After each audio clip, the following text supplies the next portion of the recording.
In the mid-1840s, the Royal Navy was definitely on board with the new steam technology, but there was some argument over whether paddle or screw propulsion was the superior choice for smaller warships.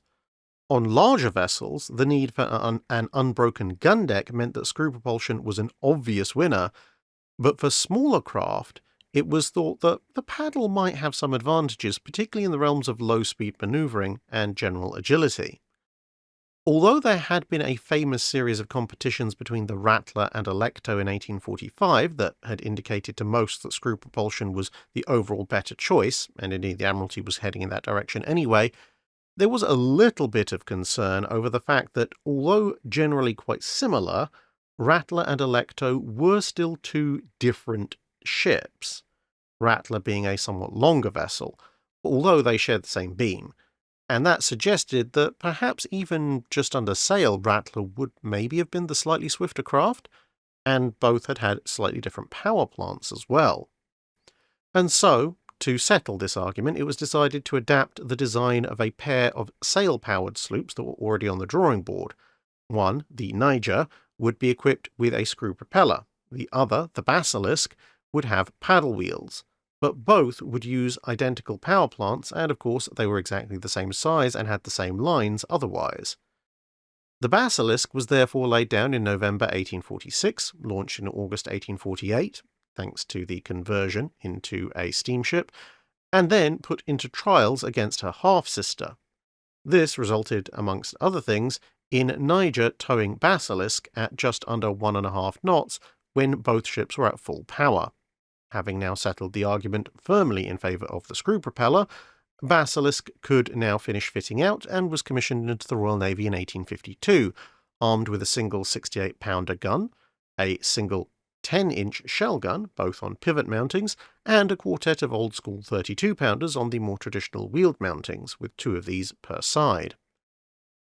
In early 1852, she, along with the rather wonderfully named HMS Desperate, supported a Royal Navy Arctic expedition under Captain Belcher, conveying a small flotilla to the edge of the ice pack in the last and largest attempt to find the lost Franklin expedition.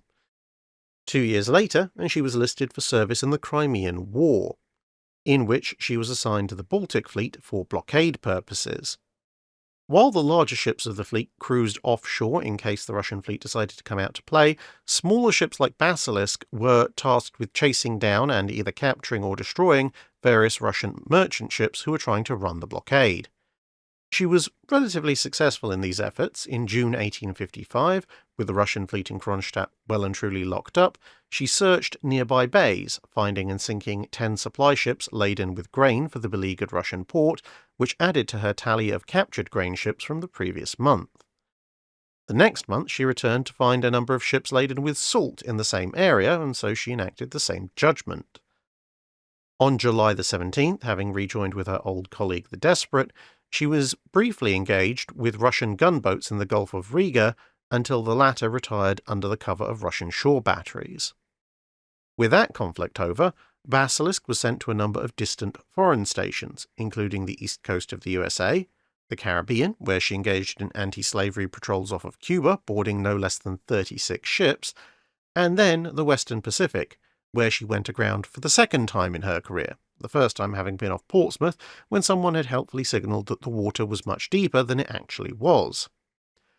With the start of the 1870s, she was moved once more, this time to the Australia station, and she undertook extensive hydrographic survey work along the coastlines and sea passages of various nearby islands, large and small, including New Guinea, as well as engaging in more anti-slavery patrols, capturing a number of ships who were still trying their hand at the practice, despite it now being the 1870s.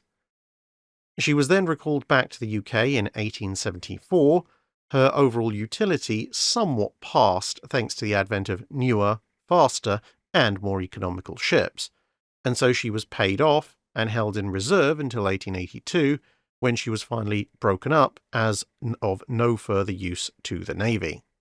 That's it for this video. Thanks for watching. If you have a comment or suggestion for a ship to review, let us know in the comments below. Don't forget to comment on the pinned post for dry dock questions.